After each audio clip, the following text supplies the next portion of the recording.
All right. Hey, hello, everyone. Welcome to Keystroke Medium. I will be doing the intro today because Josh is otherwise indisposed. Please don't ask. It's a very sensitive subject. I don't want to embarrass him on the entire internet. So today we'll be here with Devon C Ford, who's the author of the acclaimed After It Happened series. He's just launched the first two books in his new series, Toy Soldiers, which we were talking about before the show, is zombie fiction set in 1989. So I think we're going to have an awesome time talking about that. That sounds like a blast.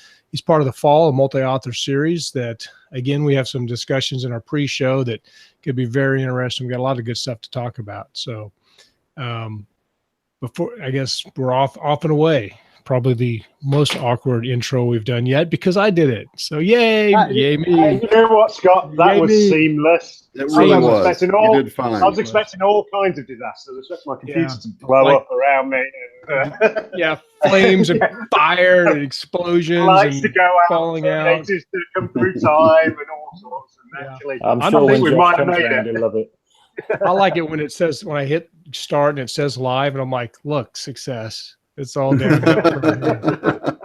So getting started off, Devon C Ford is our guest. And I know a lot of people that watch the show have already seen you talk to us a couple of times because we always have a good time. But you want to talk to some of our newer people? Just tell us kind of about who you are and how you got started in writing.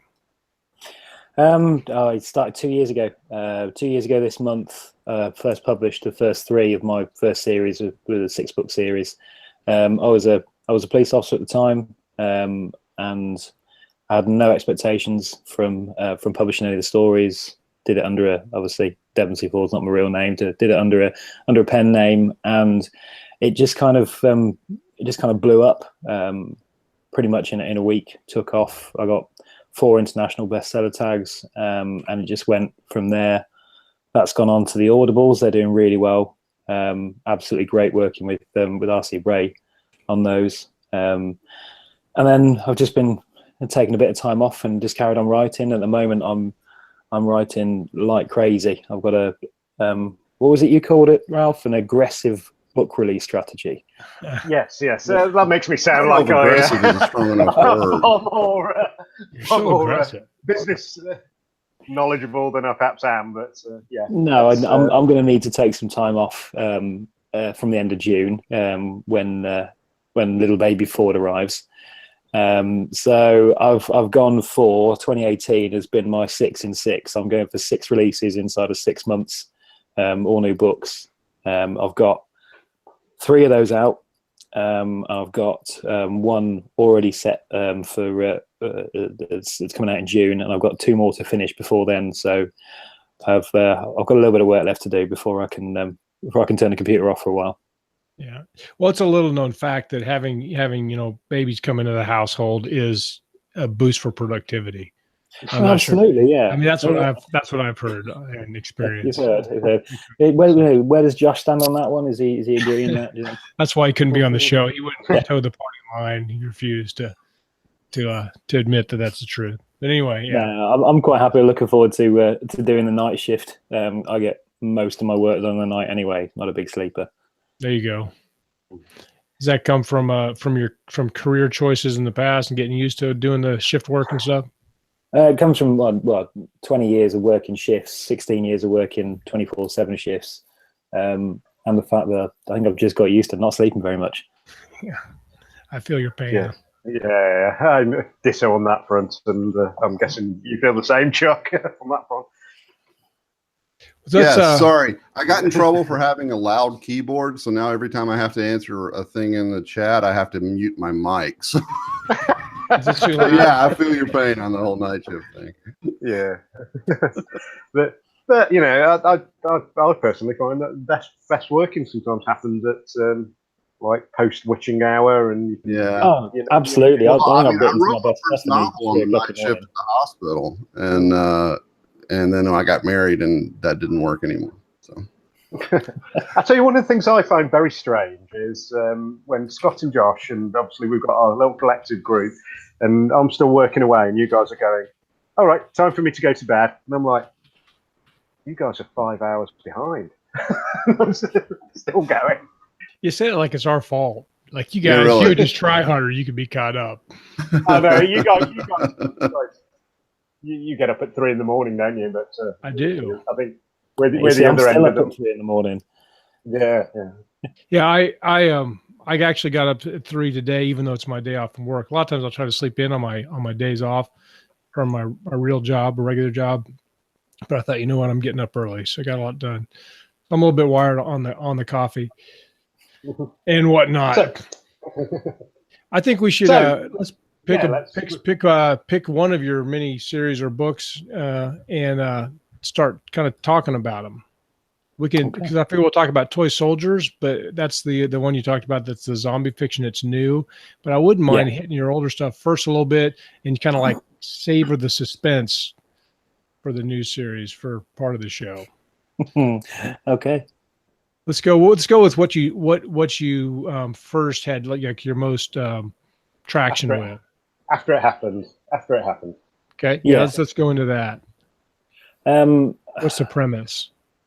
The premise is it's a fairly simple post-apoc. It's a viral pandemic. It's wake up in the morning, 99.9% of life is gone. Which you think about, it still leaves quite a lot of people. But out of over there, you've got a big prepping mentality. Over here, we don't. Most people would not survive without McDonald's for more than 72 hours. So that's the concept of throwing in the prepping mentality into the UK, where we don't have access to firearms, etc.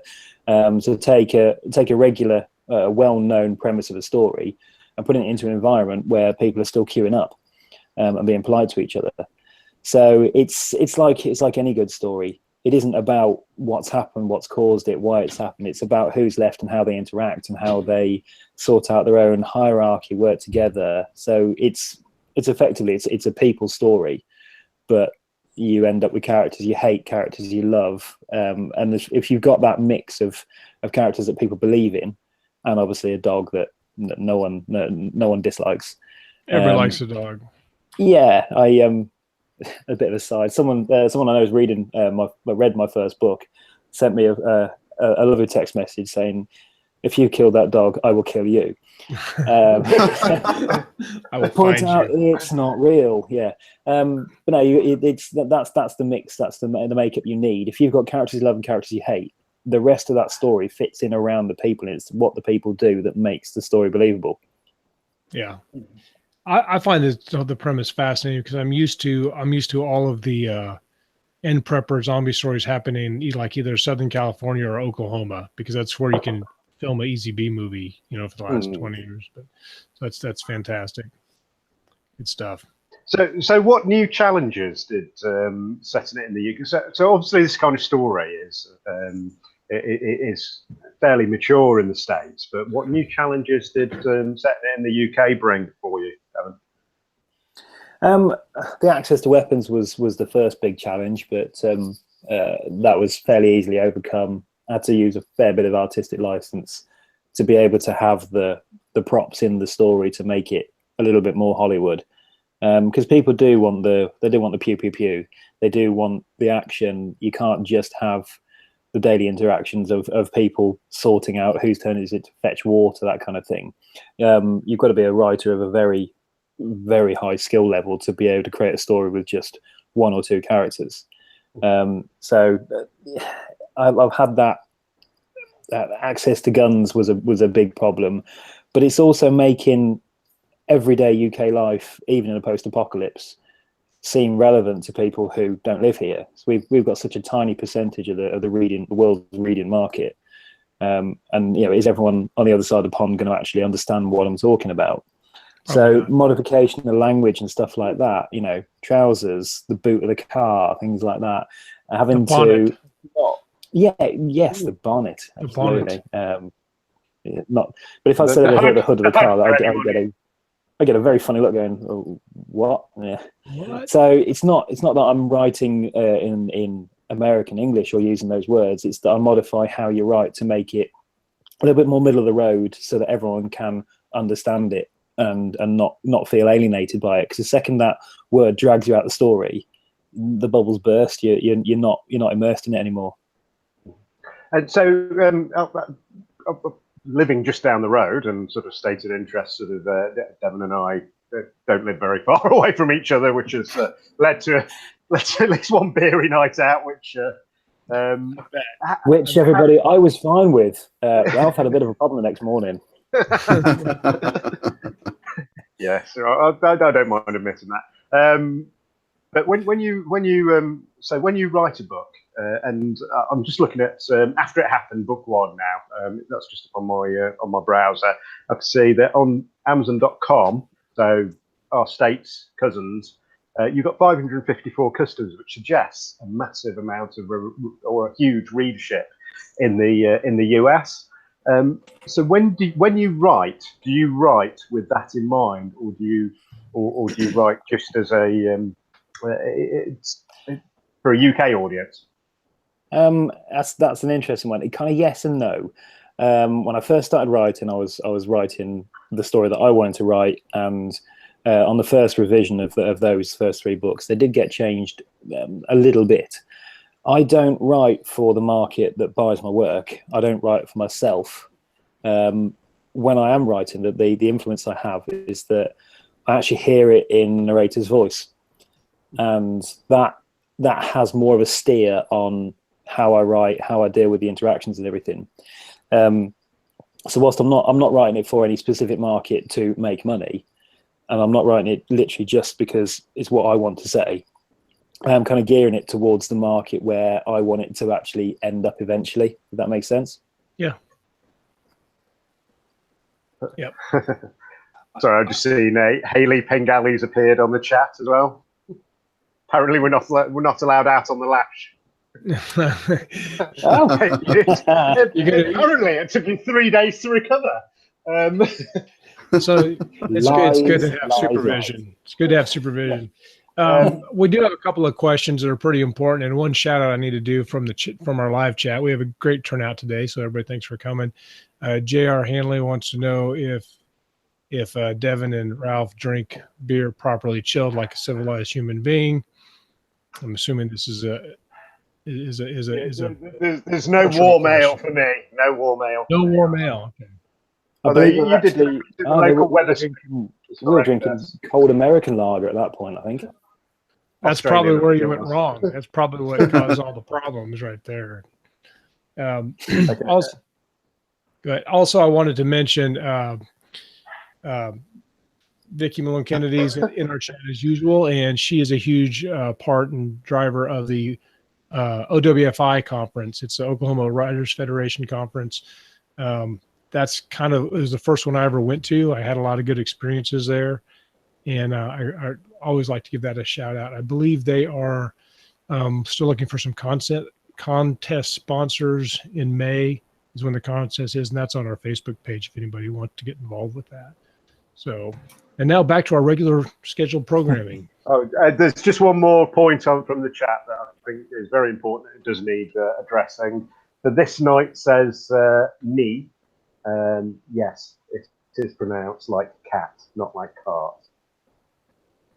So we should do a very do rude word, which I'm not going to say out loud. But, we can do like as a translation on one of these shows where like I talk and then you translate it, into the King's English or whatever, and vice versa. Before the show started, Ralph and I were talking about some work-related stuff, and he was explaining something to me, and I had to ask him what he was saying. He said, "I don't understand." He said to me, "I don't understand what you're saying half time anyway, either, man." So.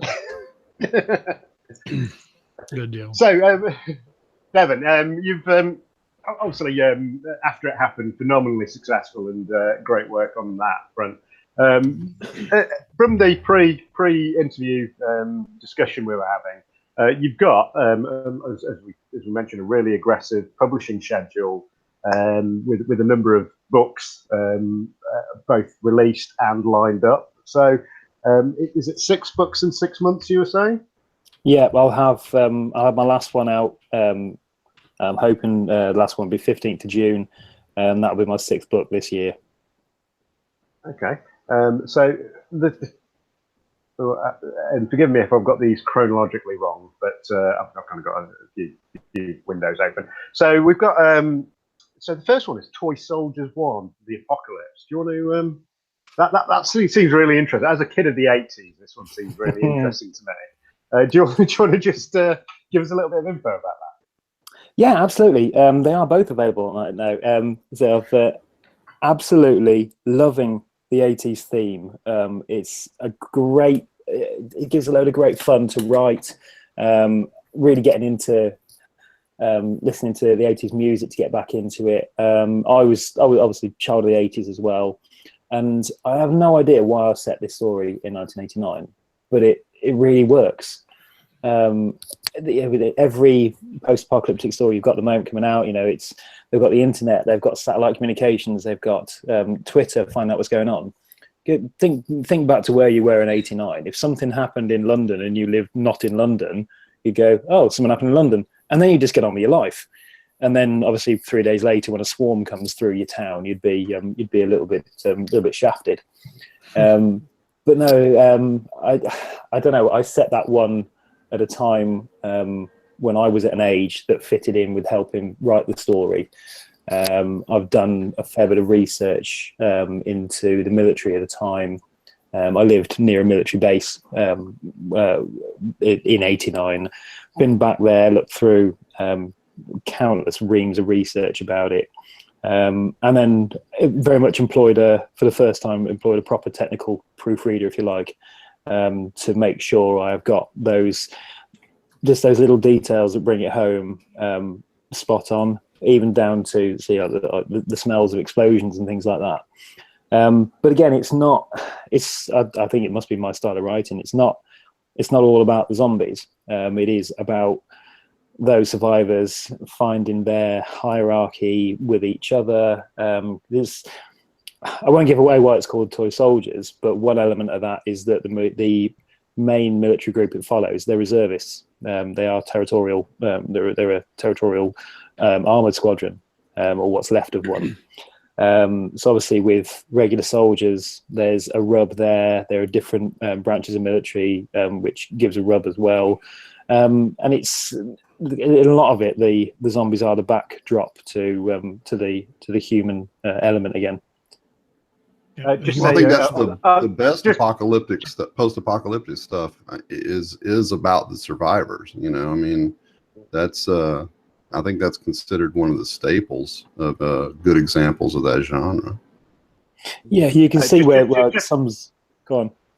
I was just going to say, just for our American cousins, territorial army, it's essentially the equivalent or was of the National Guard, basically. Right. So civilians who then go and join the reserve regiment. We need to get like some kind of subtext to this is what the hell Devon and Ralph are on about.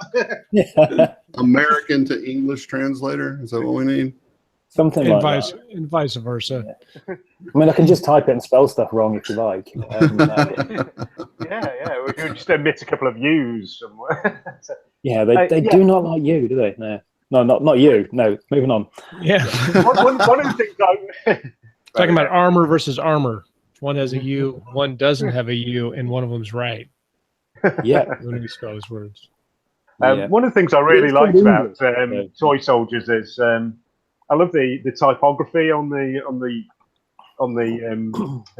covers. So just look at the pictures, the image of the cover. They look like a kind of a fairly standard zombie apocalypse kind of stuff. The typography, we've spoken about this before, how that really can make a cover pop.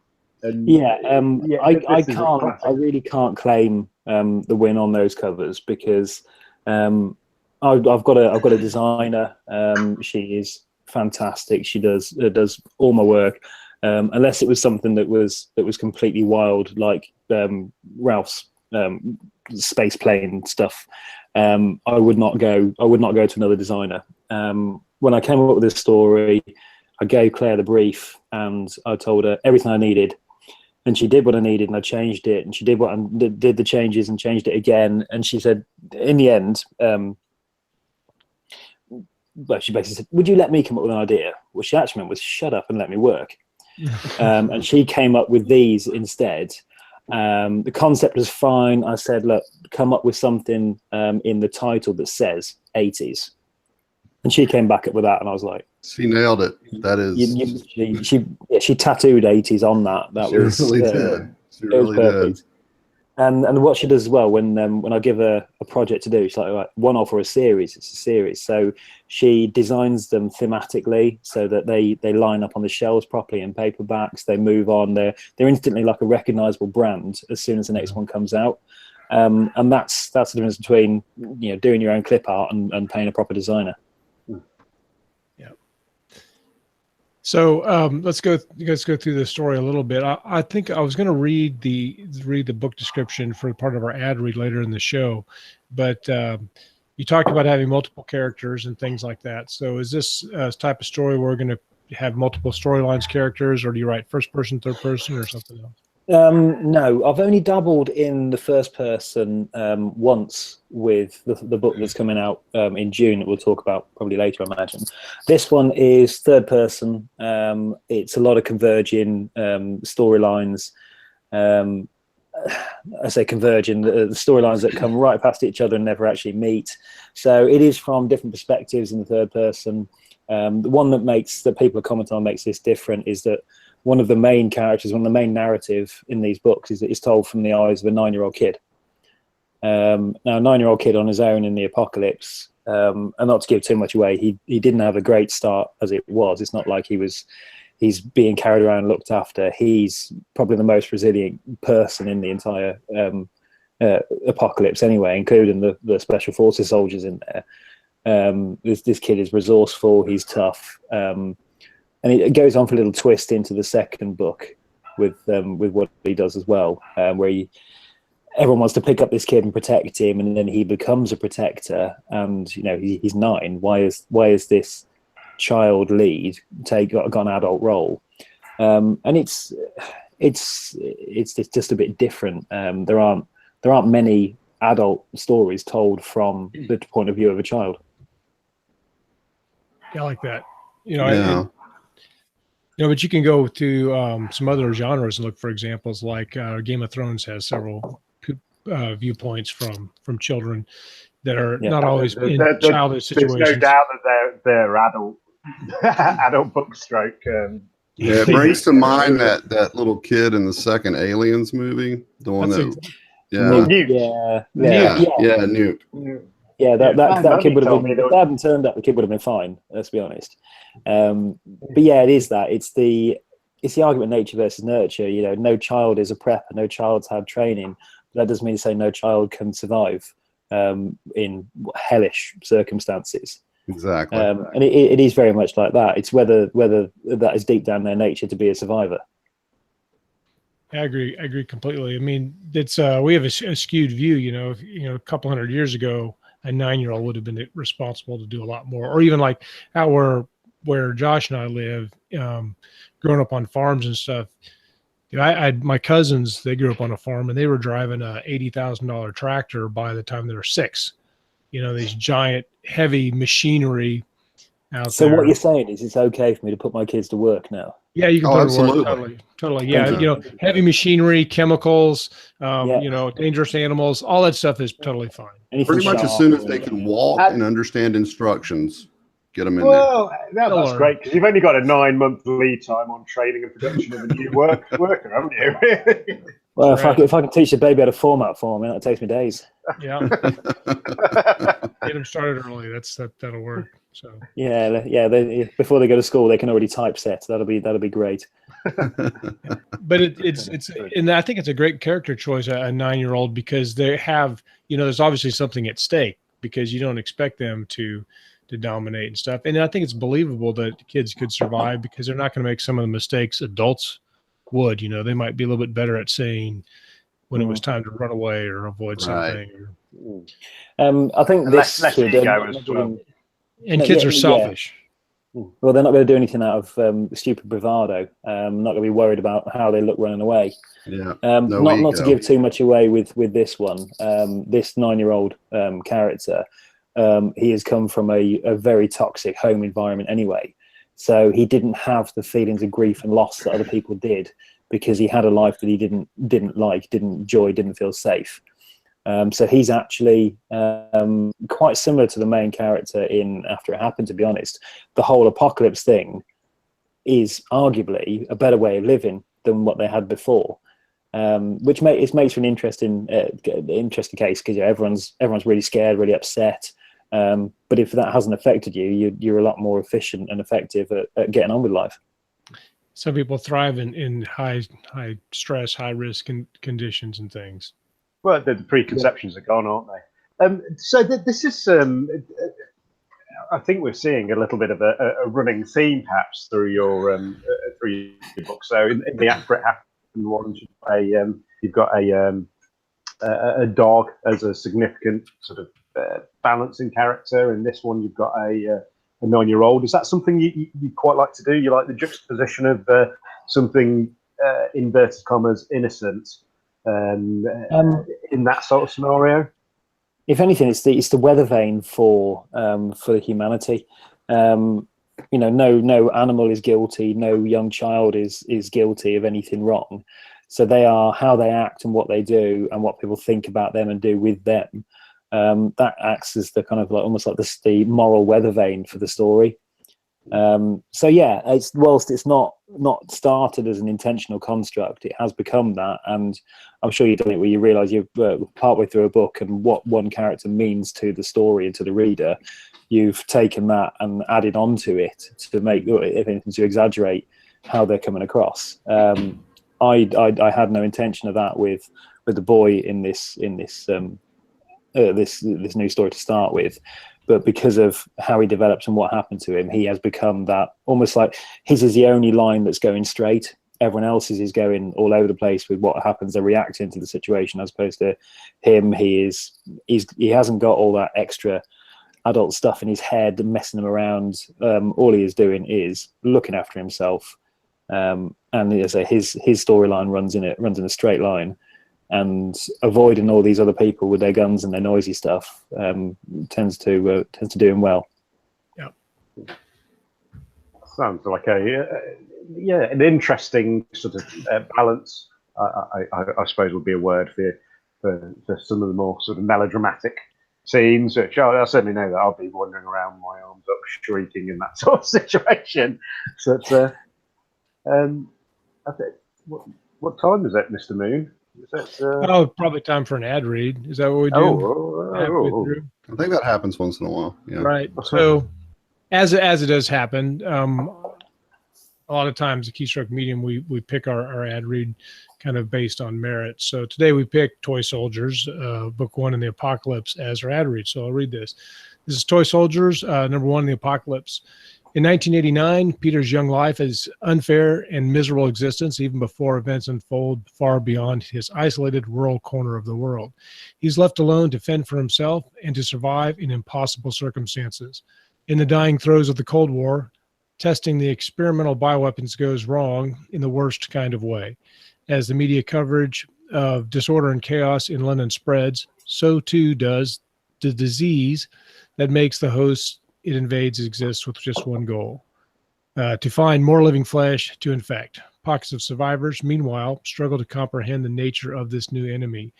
Cut off from information and senior leadership, one squadron of armored troops finds itself forced to operate independently until the remnants of military and government command reestablish themselves safely at sea in the English Channel. The dead, however, have a different agenda, and begin to exhibit behavior that could eradicate the human race from the world. So that is Toy Soldier. I'd like to point out the difference in spelling and armored. So yeah, you notice on the blurb it's actually spelled correctly. Yeah, just throwing that out there.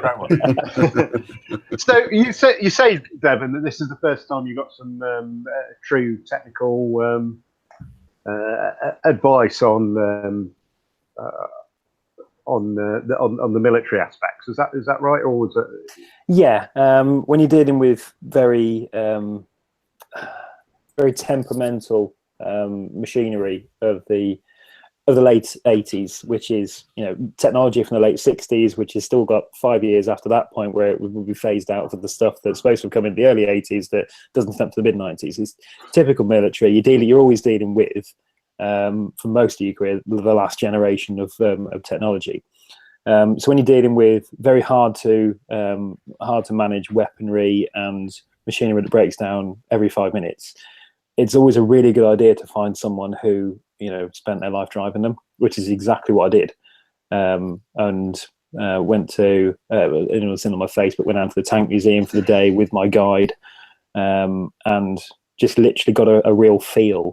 Managed to get inside a Challenger tank as well. Sorry, a Chieftain tank, which, yeah, again, spoiler, there are a couple of tanks in the book. Managed to actually physically get inside one at the tank museum. It's amazing what you can get away with as a writer. When you turn up to an empty museum and you go, excuse me, any chance of getting in the tank? I'm a writer, I'm researching a book. And the guy goes, yeah, okay. And just goes and lets us in the tank, which was bizarre and really good fun. And then you realise, for how big a tank is, that there's actually more room in the bath than there is actually inside a tank for 4 blokes. But yeah, it's at least doing that, you get your hands on the actual thing you're writing about. It just gives you so much more options to make it real for people. I had a question from the chat. JR wants to know, he says, ask Devon if he incorporates their children military club in the UK, Army Cadets, he says. He thinks it is. Yes, we have forces cadets. We've got Army, Air, and Sea. But yeah, there are cadets all through here, all over the place. I was actually a sea cadet. And living a while from there, I live 2 hours from the ocean. Why on earth I was a naval cadet? I have no idea. I dual hatted. I was both an Army cadet and an Air Force cadet. So, and ended up a space cadet. Would you look at that? I know, bizarre, wasn't it? I really just needed to tick the box for the Navy, and that was that would have been a full hat trick there. But okay. Sorry. I'm sorry. I'm reading some of the questions in the box. So carry on. So you got yourself down to the museum, and you were getting involved in the Chieftain tank, which must have been a pretty bloody awesome experience in of itself. Yeah, definitely brought out the young boy in me. You're climbing out this tank with people watching you, trying to look cool, and you're actually just grinning like an idiot. It's like, what's the matter with you? I just got out of a tank. Like, there's no point in my life that's not going to be cool. Right. So speaking of 80s and 80s bands, doesn't Bruce Dickerson, doesn't he restore tanks and drive them around on his someplace? I don't know. I'd seen it like on the History Channel and like tank restoration things. And the lead singer of Iron Maiden has a big thing for tanks and apparently has a whole bunch of them he's restored. So maybe you go tell him you're a writer. He'll take you out. You can like tear around and drive over. If I'd have known that before, I might not have written a big scene with Motorhead involved. We shall see. But no, that would be a very cool thing to do for a hobby. Yeah, if you can afford it, then great. So as it happened yesterday, I watched Ready Player One, and Chuck and I have. Where was Chuck? He's disappeared. Did Chuck fall off? I'll go look for him. Real quick. Chuck and I were debating it. I was like, that's kind of it was a film, but no doubt it had lots of 80s references. Did you enjoy getting a few 80s references into the story? I did have, but they're not. It's not a constant assault. There are hints every so often to bring you back, to remind you that you're in the 80s. My personal favourite is in one where they've killed this zombie and they're looking down. They're thinking, this guy was wearing his tracksuit when he was alive. This was actually a choice. How many colours can you get in one space? It's the whole zombie attacking you with one shoulder pad hanging down or one flattened side of a perm. A fair bit of music references as well. So not giving away too much of the title there, but there are music references throughout, and it isn't a constant assault of cheesiness. To say that it isn't all about how 80s we can possibly make it sound, but every so often you'll get that little reminder that you're not in current day. So being set in 1989, how does that affect the story, do you think? I mean, because obviously there's some limitations. Like, I don't know if you had email back then. I know I didn't. We were just about, where I live, we were just about to get a 5th channel on television. Yeah, that's about and I was the remote control. Well, in 1989, at least over here, you would worry about making a long distance call because it costs money, and you could like only call home at certain times. You'd like trying to call on during the time saver hours at 3 a.m. for only like 5 minutes. You had to keep it short. You know, you couldn't just be constantly running. We didn't actually have a phone in the house in '89 at all. It's things like kids nowadays have no idea. No idea how easy it is. You know, internet, constant power with no having to keep candles and matches to hand in case the power goes out, and all that great stuff. Speaking of power, that's what happened to Chuck. I just looked at my message. It said his power just went out. I got some. So yeah. So those are some limitations. Well, yeah. If this story were to happen now, there'd be instant live streaming news off everyone's cell phones in London. Everyone would know about it straight away. But the simple fact that it was set where it was, the whole disease was allowed to spread and basically swarm out of London because no one really gave much of a shit, because it wasn't on the news anymore, so it wasn't happening anymore. Everyone just got on with their lives. Exactly. It wasn't on the news because there was no newscasters in the. Well, there was. Oh, there's something going on in London, and now the TV stopped working. And instead of thinking, right, well, let's load up the car and head for Scotland, they all just went, all right, and just carried on with life. And then when a horde of undead starts walking through, they try and chat to them and explain that it's very rude to push in, and then they get eaten. And yeah, it's all very British. Are you eating my arm? This is so rude. Excuse me. Your arm's off. No, it's not. It is but a flesh wound. Yeah, right. So is Scott? Go ahead. No, sorry, Scott. Go. I would say is Scotland a good place to go during the zombie apocalypse? Because I'm not familiar with all the the infrastructure there. Yeah, you see, for me, Scotland's a long drive. You probably couldn't cross your state in the same amount of time in a car. There are a lot of islands you can get to. I'm part of a book club on Facebook called the Isle of Skye book club. If you go to Skye and drop the road bridge or just barricade it and take the parapets off, then you're pretty much set. You've then got an island that can take 100,000 people that's only got 10,000 on it.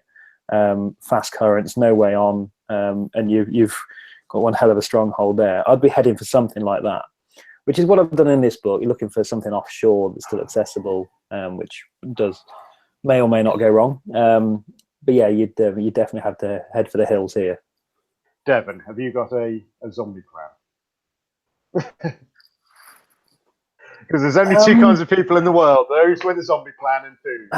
And you strike me as someone with a plan. I haven't stockpiled many weapons, but have I got a plan? Yes, I've got a plan. I'm not a prepper, but that doesn't mean I don't know exactly what I'm going to do. But the problem we've got in the UK, because we don't have this basement full of guns and everything, and there's this massive excitement and ready to go off and start barricading. The majority of people who are ready with their zombie plan would still get eaten early on because they'd waste time celebrating it's finally happening. Right. Yay! Look at me, I'm ready. Yes. Yeah. Be rushing forward to use their zombie crossbow. Man, I've been waiting to use this zombie killing crossbow for years. The one I made from a home base elastic band and some glue together lollipop sticks. So go ahead. No, far away. My next question was going to be: now we know the technology obviously is different in '89 and stuff. Would you think people's their viewpoint of their would people react differently in '89, maybe culturally or generationally wise, to a zombie influx, as it were? To be honest, I think the staple behavior of Brits especially would be the same as it would be now. The only difference now is they'd be filming them as they're asking the question, filming them on their phones instead. There isn't that mentality here. If a zombie came shuffling down the street in the middle of Birmingham city centre, somebody would approach it and ask if it's okay. As everyone else is standing back with their phones up like that.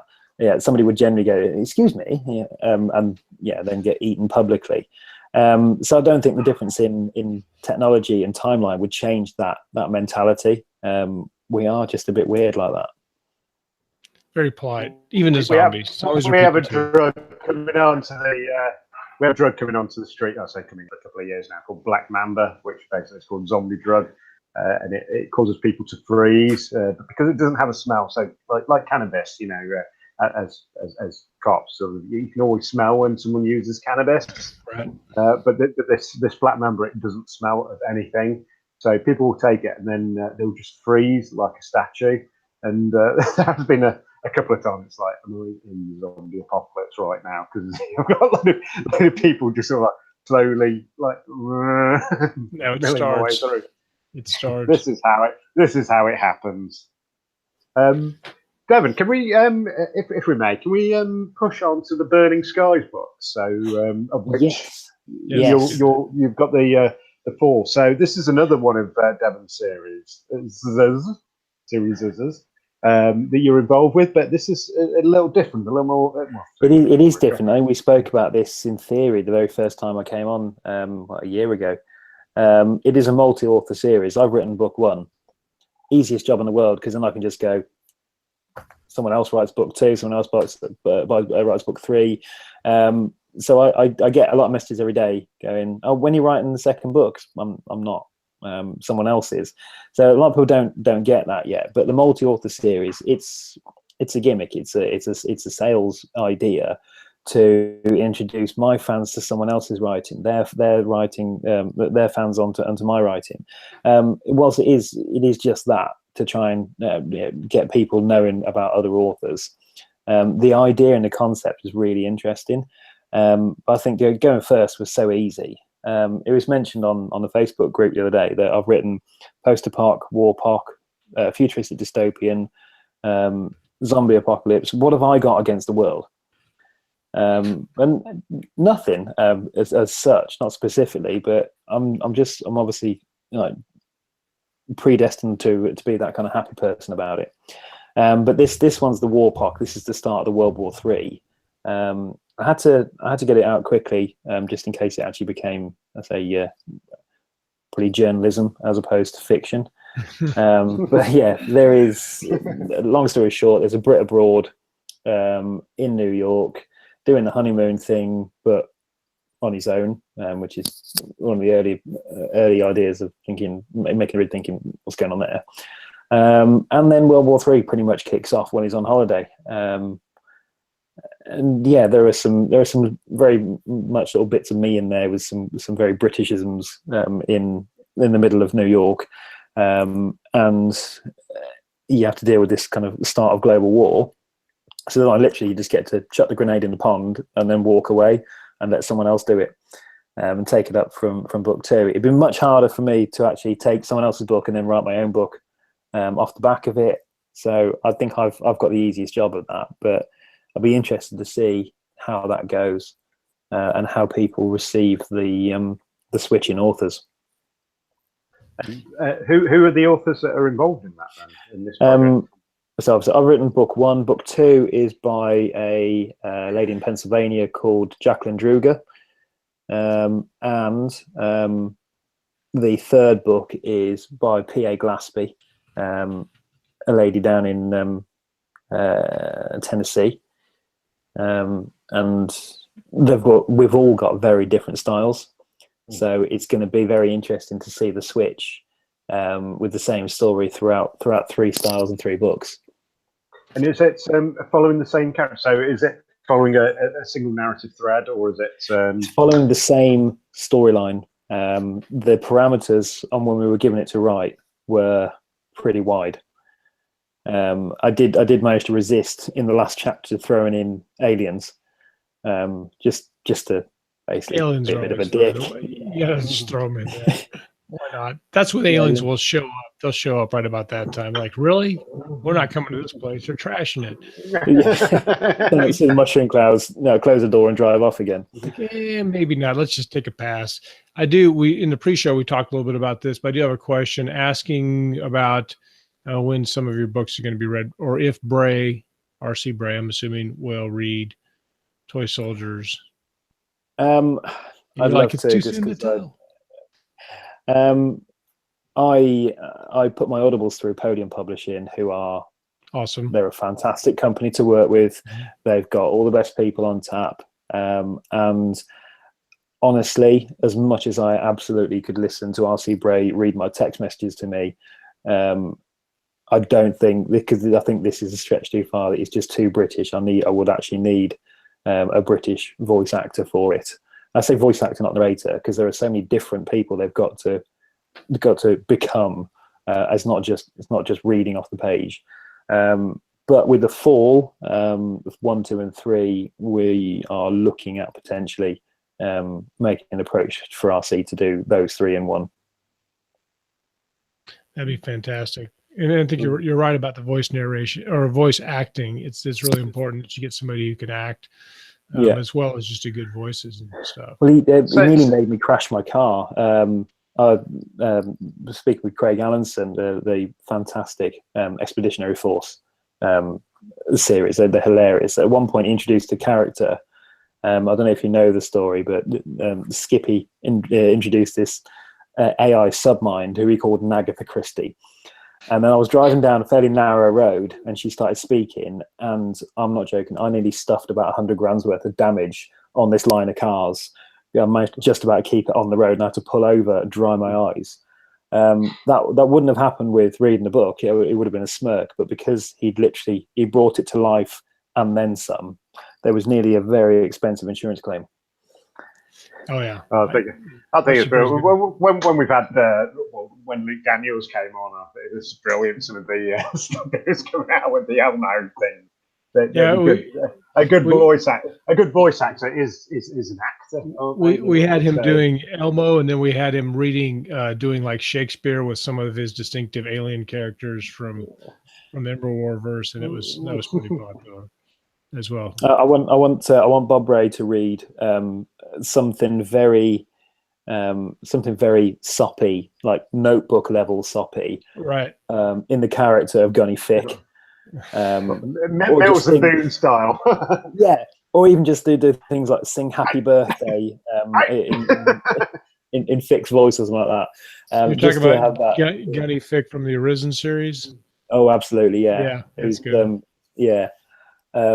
I've just come out with just some of his lines. I'm not going to say it on air, but the one about the pterodactyl and the guy having to hold his position, that's just the best line I've ever heard. Look that one up if you haven't heard it. Or I'll tell you after we're not live. But yeah, hearing Bob Ray bring those characters to life and then do something that they've got no business saying, I would buy that book. I would buy that book. That'd be good times. So when we first had you on, you were I think you were just branching out into audiobooks, and then when we had you on the last time, it was like, hey, I'm here in the audiobooks. So looking into the future of your own writing, do you write with one eye, so to speak, on an audio version, or do you keep things as they are? Absolutely, but not for probably the reason people would jump to conclusion wise. Not for the money. When I went into Audible, I picked up. Oh, welcome back. Sorry about that. No, when I first went into Audible, I picked up pretty much overnight another couple of hundred fans on the Facebook page, and the common theme with those is that they either drive long distance for a living, or they've got eyesight problems or certain disabilities that stop them reading a book. But that doesn't mean they're not devouring books every day through Audible. So it's not just an extra income stream that where people would look at it. It's in a lot of ways, it's the only way your books are going to get to a massive amount of people.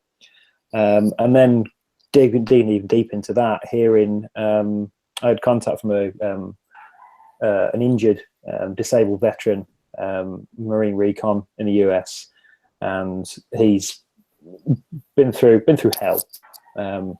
And he took the time then to contact me to say, you can't concentrate with the books, etc., the eyesight and all those things.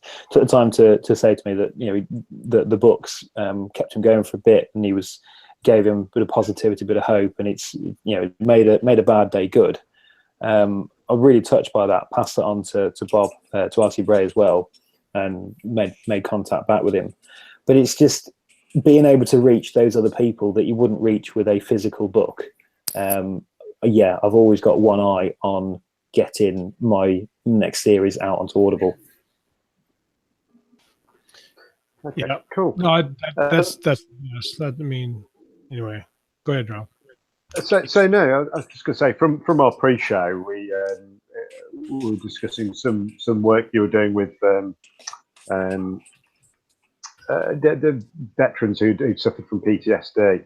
Do you want to talk a little bit more about that? It was friend of a friend put me in contact with somebody, and I put them on to the small publishing company that I work with, and it's basically a guy who I first got into reading about the time of the whole Bravo 20 books, where everyone was talking about how wonderful war was and how gloriful it was to go out and shoot people and stuff. And now I think the trend has gone back towards one of honesty. Well, yes, I've got a lot of friends who are ex-forces. A lot of people are still forces, and whilst you are excited about it, all you want to do is train for it, go out there and test yourself. Nobody comes back the same as how they went, and the effect mentally it has on people, and the fact society's starting to take a positive step towards accepting what over here we'd call like a non-visible injury. If you come back with PTSD or you come back with a missing arm, people can see the missing arm and they will change how they treat you accordingly, whether you want to or not. People can't see those invisible injuries. And this is what this guy's struggled with the fact that he went and did what he was trained to do, what he wanted to do, saw his two best friends blown up next to him, and his life's completely changed that second. So his story is about how everything's affected him, how things have changed in his life, and then what he went back and how he changed to other people, and the effect that had on a wider circle of family around him. So it's very honest about what being in the forces, what war is all about, and his purpose of that is what got him on with this publisher, that if he can just reach a couple of other people who aren't quite ready to say they need help, see that someone else has asked for it and they've decided to ask for help as well, then he's completed everything he wanted to do then, just to get people to not look for drastic solutions to short-term problems, which is realistically what they are, and just to reach out for a bit of help. We have a good friend of the show. I'm not sure if he wants me to say his name on here. He talks about it in his podcast, talked about using writing to help address his PTSD and some of the issues like that. And then it was a huge way to kind of connect and get some of that. Absolutely. Well, the other thing is this is, sorry, so might put a bit of the dampener on the show, but we'll bring it back up afterwards. But I think it's an important message: is how many people, how many veterans kill themselves after returning from active service, and it's an awful number. It's probably higher than more casualties. 22 in the States. We don't record them over here, but I know in the United States you guys record them. It's 22 a day. I mean, Jesus Christ, that's like the Somme level. Well, probably not Somme level, but that's a horrendous amount of people who kill themselves. And if the work you do, the work this guy's doing, Devon, manages to save him one of them, I'd say that's made it worth it. Yeah, and that problem in the UK especially goes even deeper. Is not as recognised here as it is in the States. It doesn't seem to be anyway. But the concept of homeless veterans is, this kind of thing happened in the Napoleonic Wars, where you lost a leg, you get sent back to live off the parish. How in this is 2018? How are we training people, send them to war, and then just dumping them out after a couple of counselling sessions to go and be homeless? It's beyond my comprehension. So I'm going to hopefully get involved off the back of this guy's book with him and look at homeless charity work and stuff like that. Just to say, it's not about changing the world. It's just changing the world for one person. If you can do that, then you've made some kind of positive impact. But yeah, very sad situation, Ralph. Let's bring that one back now. Yes, and okay, an important message. Let's not forget that, but also a lot of positive stuff, like that at least we're showing that the indie community does have firepower to put these things right, like with Covers for a Cure, which was absolutely brilliant, which you guys all absolutely smashed this year, and I was like looking on with absolute jealousy as the money was racking up, ready to go into the American Diabetes. It's awesome it's awesome to be able to help a good cause like that. Reference to what I said earlier, J.R. Hanley is the individual I'm talking about, and he does sci-fi shenanigans, and he talks a little bit about that, and he's a veteran, and some of you came to writing through kind of a unique course, but there's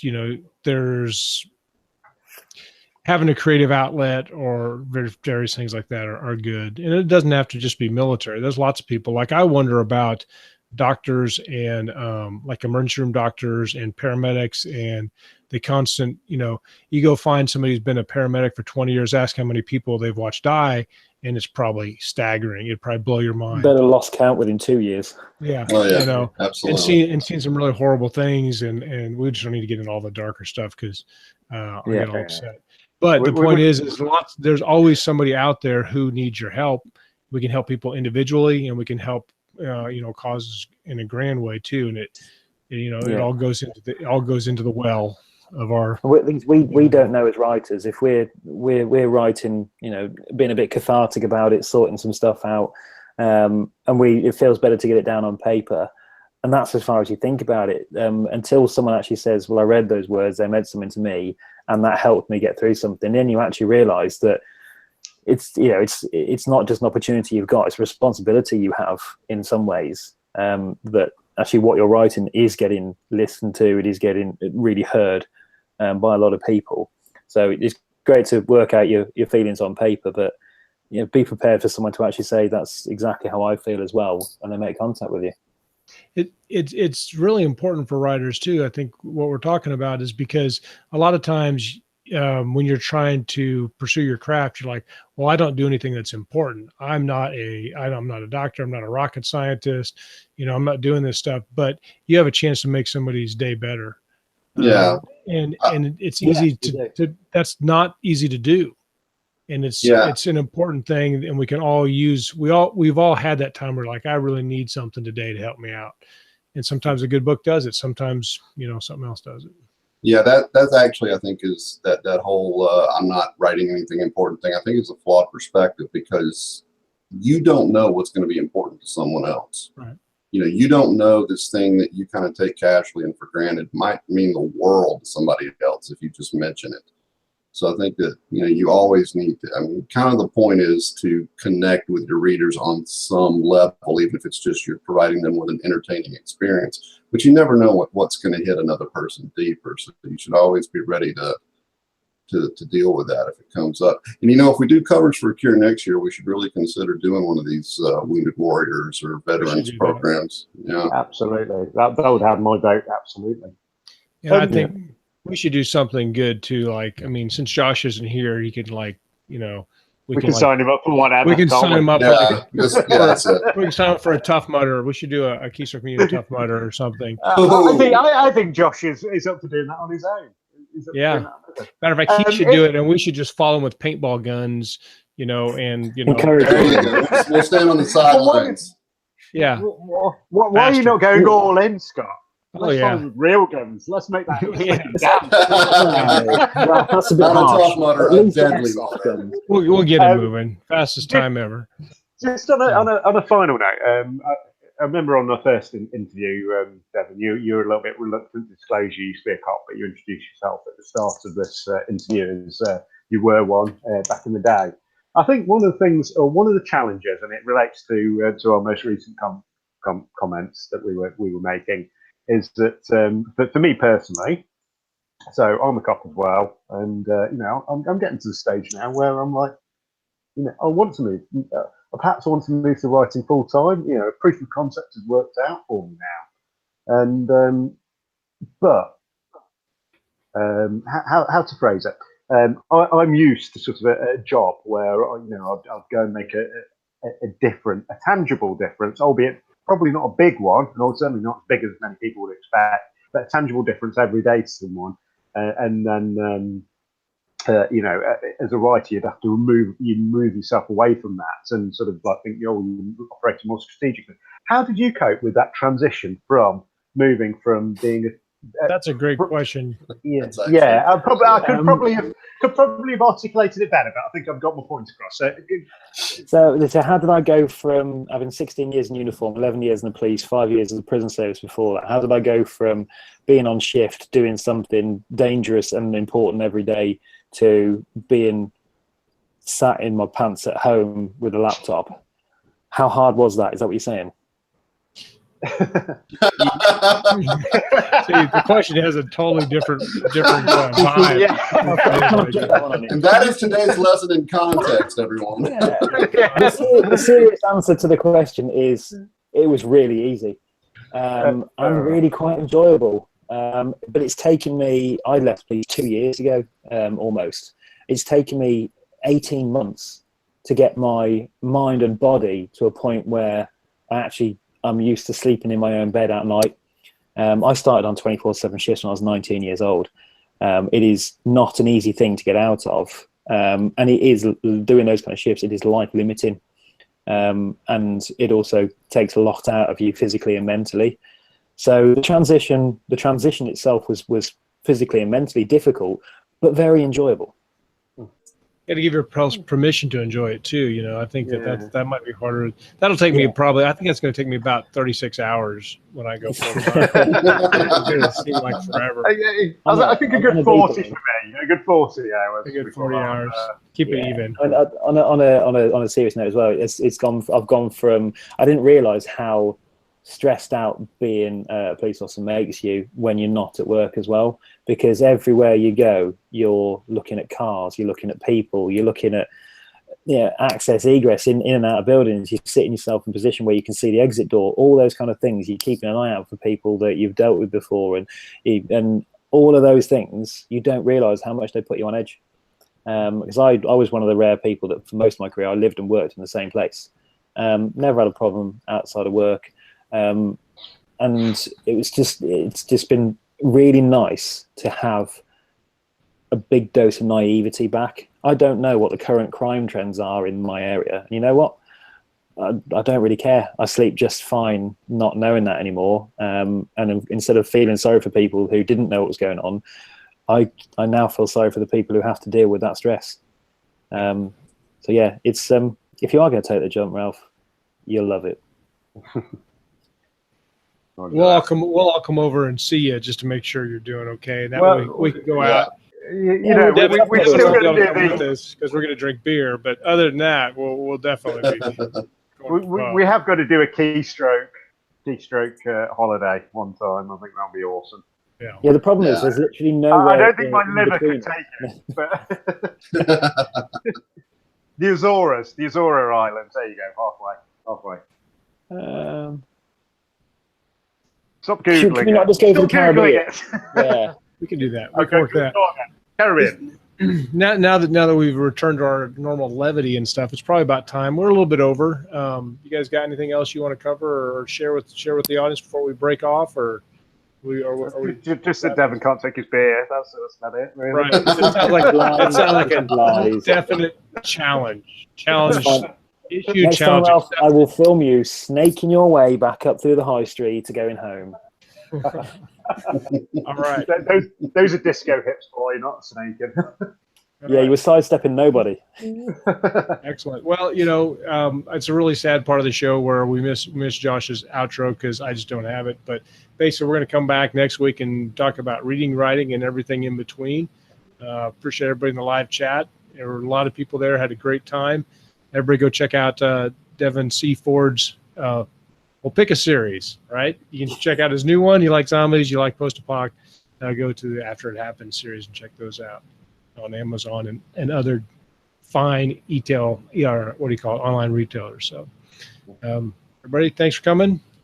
See you next time. Thanks a lot, guys. Devin, appreciate it.